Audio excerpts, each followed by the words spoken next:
Hey guys, welcome back. I hope you are doing good. तो चलो continue करेंगे। इस वीडियो में बात करने वाले हैं केपरी ग्लोबल के क्वार्टर टू के नंबर्स की और इनके कॉन कॉल को हाइलाइट्स को भी कवर करेंगे। सी अब तक ये जो क्वार्टर टू का अर्निंग सीजन रहा है जिसमें बैंक और एनबीएफसी के नंबर्स आए, उन्होंने काफी हद तक पॉजिटिवली सरप्राइज किया है। एक तो इनका क्रेडिट ग्रोथ, जो लोन बुक का ग्रोथ है वो भी अच्छा रहा है। एसेट क्वालिटी वाइज चैलेंजेस भी धीरे धीरे कम होते हुए दिख रहे हैं। अगर पहले थे इनके निम्स पे एंटिसिपेटेड था कि प्रेशर आएगा या फिर थोड़ा प्रेशर होगा बिकॉज ऑफ जो रेट कट्स हुए हैं, बट काफी हद तक इन्होंने काफी अच्छे से मैनेज किया है और जो प्रेशर है वो काफी कम हुआ है। तो डीसीबी बैंक की हमने बात की, बैंक ऑफ महाराष्ट्र हो गया, करूर वैश्य, सीएसबी की बात की।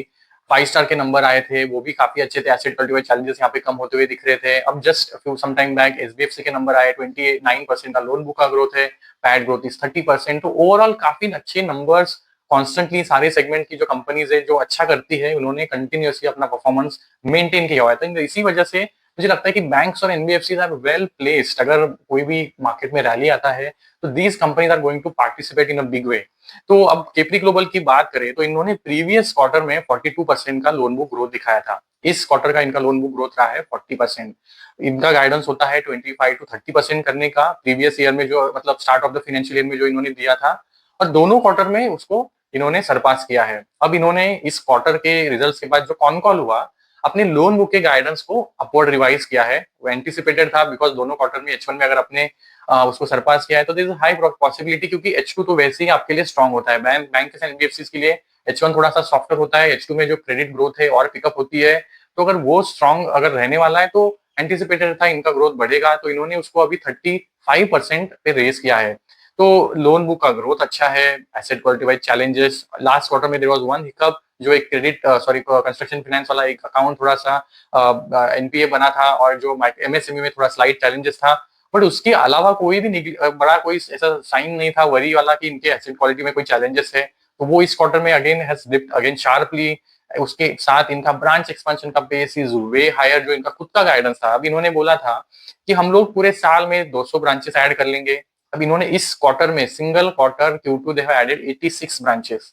Will talk about the details, but 86 branches इस क्वार्टर में, प्रीवियस क्वार्टर में ऑलमोस्ट 27 ब्रांचेस।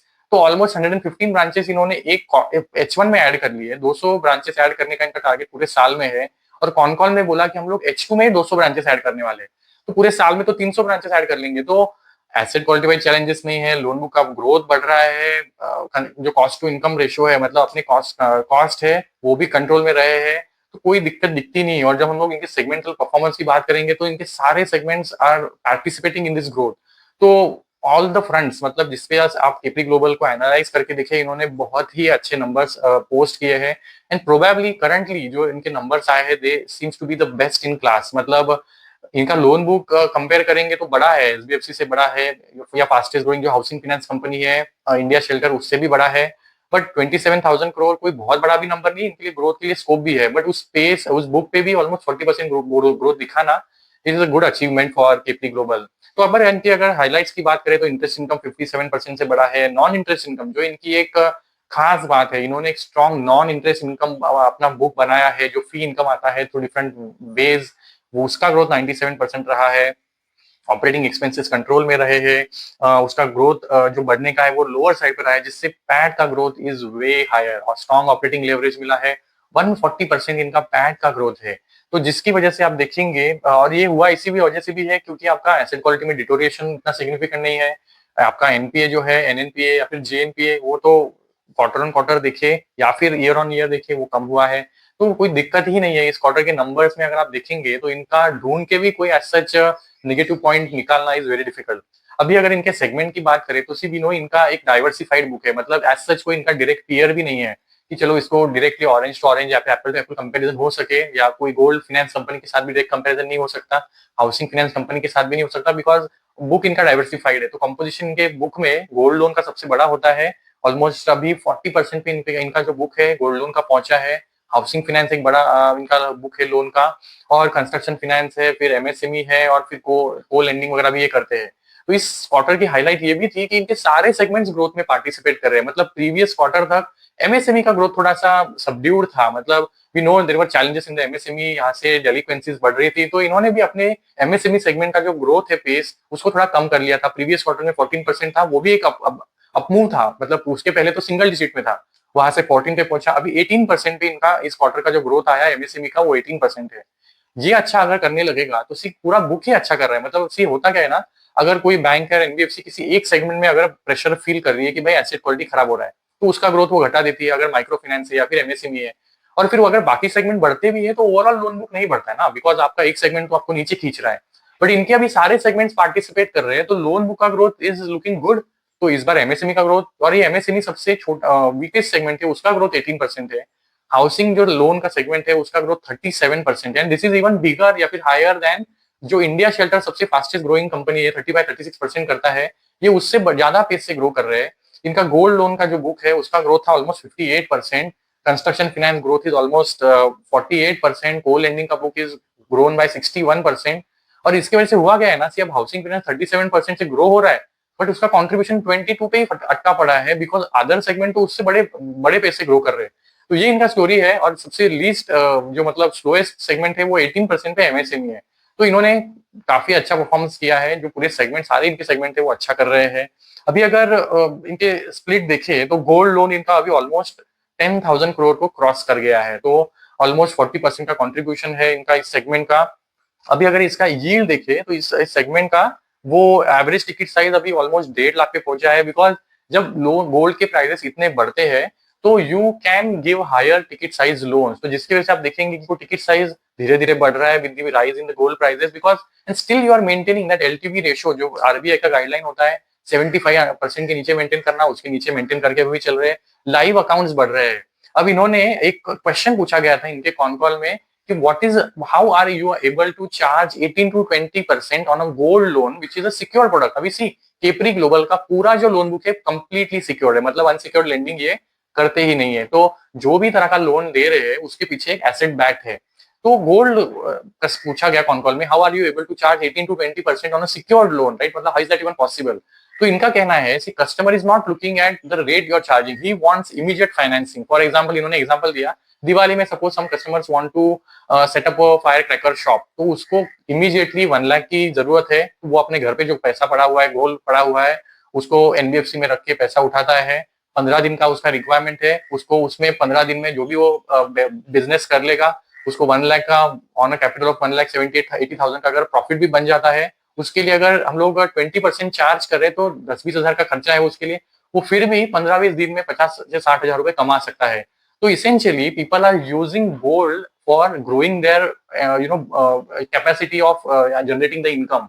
तो इसी को इस तरह से वो गोल्ड लोन को देखते हैं, and it is not viewed as, और इसकी जरूरत इसलिए होती है बिकॉज केपरी ग्लोबल क्या कर रहा है ना, टर्न अराउंड क्विकली कर रहा है। इनका जो रिपीट कस्टमर बेस है गोल्ड लोन में 55% है, मतलब हर दो में से एक कस्टमर इनका प्रीवियसली इन्होंने लोन दिया हुआ है, तो उसका हिस्ट्री बन चुका है, क्रेडिट प्रोफाइल बन चुका है, तो विद इन 72 आवर्स उसको टर्न अराउंड करके लोन डिसबर्स कर रहे हैं।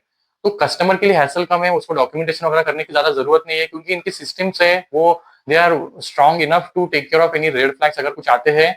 और कैश फ्लो के बेसिस पे कस्टमर का कैश फ्लो कैसा है उस हिसाब से ये लोन जनरेट करते हैं। तो जिसकी वजह से एसेट क्वालिटी चैलेंजेस नहीं है, और गोल्ड में तो वैसे भी एनपीएस कम बनते हैं। तो ये इन्होंने एग्जाम्पल दिया, और बेस्ड ऑन दैट अगर रिक्वायरमेंट वो क्लाइंट को कोई ज्यादा परेशानी नहीं है 18-20% देने में, and that's why they are still able to grow that loan book and keep maintaining that higher yields on the book.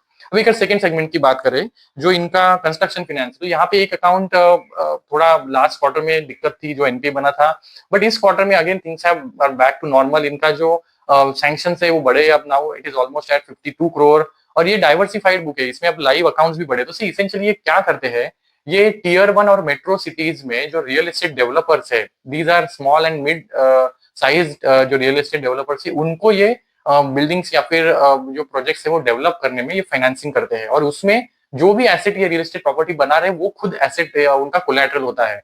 तो again that book is completely secure, तो उसमें भी एज सच एनपीएस बनने की जो प्रोबेबिलिटी होती है वो कम होती है। And will talk about the numbers, हम हर सेगमेंट के एनपीए के ट्रेंड की बात करेंगे, तो विल कम टू दैट। अभी अगर नेक्स्ट सेगमेंट की बात करें, हाउसिंग सेगमेंट, हाउसिंग लोन, ये सबसे again high press growth segment रहा है, इनको काफी अच्छी 13.3 के आसपास कुछ यील्ड मिल रही है, and that number is increasing. See अब एंटिसिपेटेड था कि आरबीआई ने जब रेट कट्स किए हुए हैं तो वो हम कस्टमर को अगर आप पास ऑन कर रहे हैं वो बेनिफिट, तो होम लोन का जो यील्ड्स है वो कम हो जाएगा। बट उस सिचुएशन को नेगेट करने के लिए इन्होंने कुछ स्टेप्स लिए, तो इनका तो अगर आप देखेंगे ना, होम लोन का जो यील्ड है वो बढ़ रहा है, instead of getting down it is increasing. अब इन्होंने क्या किया है, कस्टमर सेगमेंट थोड़ा चेंज किया है, तो पहले ये हायर टिकट साइज लोन दे रहे थे, अब थोड़ा कम लोअर टिकट साइज लोन दे रहे हैं। पहले अगर सैलरीड एम्प्लॉय को दे रहे थे, अब नॉन सैलरीड एम्प्लॉय को दे रहे थे, अब पहले टीयर 1 में दे रहे थे, अब फोकस थोड़ा टीयर 3 टीयर 4 में है, जहां पे यील्ड्स बेटर मिलते हैं। तो जिसकी वजह से इनका कहना है कि इस क्वार्टर में जो इनको होम लोन पे यील्ड्स मिले हैं, दे आर ऑलमोस्ट 13.5 13.6, और इनका कहना है ये आगे चलते हुए और बढ़ेगा, ऑलमोस्ट ये 13.7 13.8 पे जाएगा, ऐसा इनका कहना है। तो इसेंशियली ग्रोथ भी कंटिन्यू होगा, यील्ड्स भी कंटिन्यू होगा, जिसकी वजह से आप देखेंगे ना, तो just go back to this trend chart that I have prepared, you will notice कि इनके निम्स में प्रेशर ही नहीं है। मतलब यील्ड का जो बेनिफिट आपको कस्टमर को पास ऑन करना है, आपने उसको क्योंकि अच्छे से मैनेज किया है, तो इनके जो निम्स है, जहां पे प्रेशर आना चाहिए था, एंटिसिपेटेड था, यहाँ पे इनके निम्स एक्सपांड हुए हैं from 8.9 in last quarter to 9.5। मतलब what else can NBFC do better. मतलब एक तो कॉस्ट ऑफ जो फंड है वो भी कम आ रहे हैं, बिकॉज इन्होंने दो तीन चीजें की है। सी अब इन्होंने प्रीवियस क्वार्टर में 2000 करोड़ का क्यूआईपी किया, नया पैसा रेज किया। अब जब आप नया पैसा फंड रेज करते हो ना, तो आपको जो बैंक्स होती है, आपकी रेटिंग थोड़ी इंप्रूव होती है, तो आपको जो बैंक से फंडिंग मिलनी है ना, उसका कॉस्ट ऑफ फंड होता है वो कम हो जाता है। वो एक फैक्टर है। फिर दूसरा फैक्टर है, क्योंकि आरबीआई ने अब ये रेट कट किए हुए हैं, तो ऑलरेडी जो कॉस्ट ऑफ फंड होता है वो धीरे धीरे आपको बेनिफिट मिलता है 6-8 मंथ्स में, उसकी वजह से भी कॉस्ट ऑफ फंड नीचे आता है। और इन्होंने कुछ और सोर्सेस ऑफ फंडिंग एक्सप्लोर किए हुए हैं, जिसका भी जो रेट ऑफ इंटरेस्ट इनको चार्ज कर रहे हैं वो भी कम हो रहा है। तो इसेंशियली ओवरऑल इनका जो कॉस्ट ऑफ फंड है वो नीचे आ रहा है। अभी इनका जो कॉस्ट ऑफ फंड अगर आप देखेंगे वो नीचे आया, और ये आगे चलते हुए भी ट्रेंड कंटिन्यू होने वाला है। तो इनका मैनेजमेंट का कहना है कि यार cost of funds can further come down by almost 50 to 60 basis point in Q3 Q4। तो ये इनका अभी करंटली आई थिंक 9.6 पे है, ये आगे भी और कम होगा, ऐसा इनका कहना है। तो इसेंशियली इससे क्या होगा, इनका निम जो अभी 9.5 पे है, तो इनके मैनेजमेंट को जो कॉन कॉल में पूछा गया, तो दे आर सेइंग कि our NIMs can reach 9.7 by Q4। तो निम तो इनके कम तो छोड़ो, ये तो यहाँ से और बढ़ने वाले, ऐसा मैनेजमेंट का कहना है। तो which is such a good situation to be in. Rate cut scenario जब चल रहा है, आपके निम एक्सपांड हो रहे हो, तो which is very good thing that is happening for the company. अभी अगर एक और जो लास्ट फैक्टर है इनके बुक का, और काफी इंपॉर्टेंट फैक्टर है, को लेंडिंग की बात करें, तो अगेन को लेंडिंग इनके लिए एक इंपॉर्टेंट फैक्टर है। इनके नॉन इंटरेस्ट इनकम को ग्रो करने में हेल्प करता है। अगेन को लेंडिंग में ये गोल्ड लोन देते हैं, रिटेल लोन्स देते हैं, एंड ऑलमोस्ट इनका इंश्योरेंस प्रोडक्ट है, जो ये पार्टनरशिप करके almost 18 life and general insurance companies के टाइप है, हेल्थ इंश्योरेंस कंपनीज के भी टाइप है, ऑलमोस्ट फोर ऑफ देम। तो इसेंशियली ये इंश्योरेंस प्रोडक्ट बेचते हैं, फिर ये कार लोन का ओरिजिनेशन करते हैं। कार लोन देते नहीं है, बट जो भी बैंक के साथ इनका टाइप है, ये इनको लोन ओरिजिनेट करके देते हैं, कस्टमर ढूंढ के देते हैं, और फिर उनको वहां पे जितना लोन जनरेट करके दे रहे हो, उस पर आपको एक इनकम मिलता है, फी इनकम मिलता है। तो ये इनके बुक का सिग्निफिकेंट पार्ट है, और इसका कंट्रीब्यूशन भी बढ़ते जा रहा है। अब इसका ओवरऑल जो परसेंटेज वाइज अगर कंट्रीब्यूशन देखेंगे नॉन इंटरेस्ट इनकम का, तो वो ऑलमोस्ट अभी 30% के आसपास है। तो इनके सारे सेगमेंट्स अच्छे कर रहे हैं। अभी अगर कुछ और अपडेट्स की बात करें जो इन्होंने अपने कॉन कॉल में दिया है, सी अब जैसे हमने बात किया 86 ब्रांचेस को इस सेगमेंट इस क्वार्टर में ऐड किया है, 27 इन प्रीवियस क्वार्टर। इनका कहना है H2 में हम 200 ब्रांचेस को ऐड करेंगे। अब ये ब्रांचेस ऐड कहाँ करने वाले हैं, तो इनका कहना है out of those 200, 150 will be gold branches. Now just look at this map. तो इनका कहना है करंटली हम साउथ में है ही नहीं, प्रेजेंस ही नहीं है हमारा जब गोल्ड लोन ब्रांचेस की बात आती है। हमारा नॉर्थ और सेंट्रल रीजन में प्रेजेंस है जो गोल्ड ब्रांचेस है। अब हम साउथ में एंटर करने वाले, साउथ में इनका प्रेजेंस ही नहीं है, ऐसा नहीं है, तो अदर ब्रांचेस है इनके, non gold branches, MSME, housing loans, ये सब एक साउथ में कर रहे हैं। गोल्ड ब्रांचेस अब तक नहीं था। अब gold is such a big market in southern India. अब यहाँ पे ये एंटर करने वाले हैं विथ 150 ब्रांचेस इन H2। ये ब्रांचेस ये अगले सेकेंड हाफ में ऐड कर लेंगे, ऐसा इनका कहना है। And 50 more branches that will be MSME, housing loan, construction finance, ये अदर ज्योग्राफीज में ऐड करने वाले हैं। तो इसेंशियली इनका ब्रांच एक्सपेंशन का पेस जो है उनके गिवन गाइडेंस से ऊपर चल रहा है, and is almost at 25% plus. अब अगर 25% प्लस अगर ब्रांच एक्सपेंशन का पेस है, तो एईएम का ग्रोथ तो उससे बेटर ही होगा। You can anticipate that very well. और जो ब्रांचेस इन्होंने पहले ऐड किए वो भी तो मैच्योर हो रहे हैं, राइट। और जिसकी वजह से क्या हो रहा है, अब इनके जो कॉस्ट टू इनकम है वो भी कंट्रोल में रहा है। तो इस क्वार्टर का नंबर 49% पे है। और इनका कहना है कि हम लोग ने कॉन्स्टेंटली टेक अपग्रेड्स किए हैं, प्लेटफॉर्म को अपग्रेड किया हुआ है, मैनुअल प्रोसेसेस को कंट्रोल में रखा है, लोन ओरिजिनेशन से पूरा जो लाइफ साइकिल है उसको हम डिजिटली मेंटेन कर रहे हैं through our apps and website. जिसकी वजह से हमारा जो एक्सपेंडिचर है इन टर्म्स ऑफ एम्प्लॉय के जो खर्चे हैं, या फिर ब्रांच में जो एक्सपेंशन हमें एक्सपेंसेस बेयर करने पड़ते हैं ऑन द फुट, जो एम्प्लॉय है वो सब कंट्रोल में है, जिसकी वजह से इनके कॉस्ट टू इनकम उस पेस से नहीं बढ़ रहा है, इसलिए रेशियो फिर भी कंट्रोल में है, और ईयर ऑन ईयर ये कम हो रहा है। इनका अभी नंबर 49 पे है, बट गाइडेंस से अगर सुनेंगे जो इन्होंने कॉन कॉल में दिया, इनका कहना है within next 1 or 2 years will reach 45%, by FY 28 will reach almost 42%। तो ये यहाँ से भी नीचे नीचे नीचे स्लाइड होने वाला है, इवन दो ये ब्रांच एक्सपेंशन कॉन्स्टेंटली करते रहेंगे। तो इसेंशियली ना सी इनके नंबर्स की अच्छी बात ये रही है कि इनका अब तक का परफॉर्मेंस अच्छा है, एंड जो आगे के लिए not just FY26 but FY27 या FY20 पे जो डायरेक्शन है वो भी स्ट्रांग रहा है। अब थोड़ा बात कर लेते हैं इनके एसेट क्वालिटी की। तो इनका एसेट क्वालिटी का ट्रेंड देखेंगे तो इन जनरल अच्छा ही रहा है, जो डाउनवर्ड स्लोपिंग है। प्रीवियस Q1 में Q2 में 1.6 पे था नंबर, जेएनपीए का 1.3 पे आया है। प्रीवियस Q2 में एनएनपीए 1% पे था, अभी 0.7 पे आया हुआ है। तो इसेंशियली इनका जो एसेट क्वालिटी है वो भी इंप्रूव ही हुआ है। अभी अगर ट्रेंड देखेंगे कि कौन से सेगमेंट में जो एसेट क्वालिटी वाइज अगर दिक्कतें है और वो उसका डायरेक्शन कैसा रहा है, तो इन्होंने ये एक पीपीटी में स्लाइड शेयर किया हुआ है, जिसमें अगर आप देखेंगे तो प्रीवियस क्वार्टर में थोड़ा सा एक प्रेशर था, यू विल नोटिस एमएसएमई में एंड कंस्ट्रक्शन फाइनेंस में थोड़ा सा स्पाइक था प्रीवियस Q4 के कंपैरिजन में। अगर एमएसएमई की बात करें तो 3.9 से 4.3 पे गया था, and now see a sharp downward revision on 4.3 to 3.0। जो एमएसएमई में हुआ है, एनएनपीए भी कम हुआ है, और कंस्ट्रक्शन फाइनेंस में भी जो एनएनपीए है वो कम हुआ है। गोल्ड लोन और जो हाउसिंग लोन है वो तो वैसे ही ऑलमोस्ट आर प्रिस्टीन क्वालिटी, तो वहां पे कोई दिक्कत है नहीं। तो इसेंशियली क्योंकि इनका एसेट क्वालिटी वाइज कंट्रोल में रहा है, तो इनकी अगर पीएनएल को अभी हम विजिट करें तो सी जस्ट लुक एट इनका इनकम क्या रहा है। नॉन इंटरेस्ट इनकम का ग्रोथ रहा है almost 97%, interest income 57%, total income 68%। Operating expense control में थे तो operating profit is grown bye 137%। Look at that provision, total provision अगर देखेंगे तो लास्ट Q1 में जहां पे स्पाइक था वहां से पिक्चर कम हुआ है। अब क्वार्टर ऑन क्वार्टर अब Q2 ऑफ लास्ट ईयर देखेंगे तो बढ़ा है, बट सिक्वेंशियल जो है इंप्रूवमेंट दिखा है। तो that is a good aspect to look at कि इनका सिक्वेंशियली इश्यूज कम हुए हैं, जिसकी वजह से पैट का जो ग्रोथ है इज वे हायर। तो इनके एज सच एसेट क्वालिटी में भी करंटली दिक्कत नहीं है। एंड इनकी कॉन कॉल में जो पूछा गया कि do you anticipate any slippages या फिर NPAs to occur in the upcoming quarters, तो इन्होंने उसका भी गाइडेंस अपना कोई बढ़ाया नहीं है। तो इनका जो करंटली क्रेडिट कॉस्ट अराउंड 0.7 के आसपास है, तो इनका कहना है कि मैक्स टू मैक्स हम कंजर्वेटिवली गाइडेंस दे रहे हैं कि हमारा जो क्रेडिट कॉस्ट है वो 0.8 टू 0.9 पे रहेगा, but still it will remain under 1%। तो जीएनपीए वाइज देखे, एनएनपीए वाइज देखे, इनका एज सच कोई इंडिकेशन नहीं है कि आगे चलते हुए इनका एसेट क्वालिटी कहीं पे खराब हो, विच इज गुड। अभी दो इंपॉर्टेंट इंडिकेटर जो और एक है इनका आरओए और आरओई का नंबर। तो सी अगर मैंने कितनी बार रिपीट किया है, look at what is happening with the trend of ROE if you are not understanding anything. तो इनका आरओई प्रीवियस क्वार्टर में क्योंकि 2000 करोड़ का इन्होंने क्यूआईपी किया था, इक्विटी मनी रेज किया था, तो क्योंकि आरओई में आपका पैड बाय इक्विटी का बेस बढ़ गया था तो आपका आरओई का नंबर नीचे आया था, 13% पे आया था। But in single quarter they have jump to almost 14.5, right. तो क्योंकि पैड ग्रोथ इतना स्ट्रॉन्ग जंप हुआ है तो ROE almost has come back to almost 14.5, और इनका कहना है कि will reach around 16 to 18% range, जिसमें हम पहले ऑपरेट करते थे विद इन नेक्स्ट 1 और 2 ईयर्स। तो FY27 FY28 के आसपास तो 18% में वापस पहुंच भी जाएंगे, ऐसा इनका कहना है। तो ओवरऑल इनके परफॉर्मेंस ने बहुत ही पॉजिटिवली सरप्राइज तो क्या ही कहेंगे, कंसिस्टेंट परफॉर्मेंस रहा है इनका, पॉजिटिवली दिखाया है, और इन्होंने काफी इंप्रेस किया है टू सी द लीस्ट। मतलब गाइडेंस में कोई कमी नहीं है और अदर गाइडेंस तो इन्होंने बढ़ाया है। और FY27 और FY26 और टारगेट्स की बात करें जो इनका वैल्यूएशन करंटली है, तो आई थिंक इनका ट्रेलिंग जो पी है या फिर प्राइस टू बुक है अभी 4 पे चल रहा है।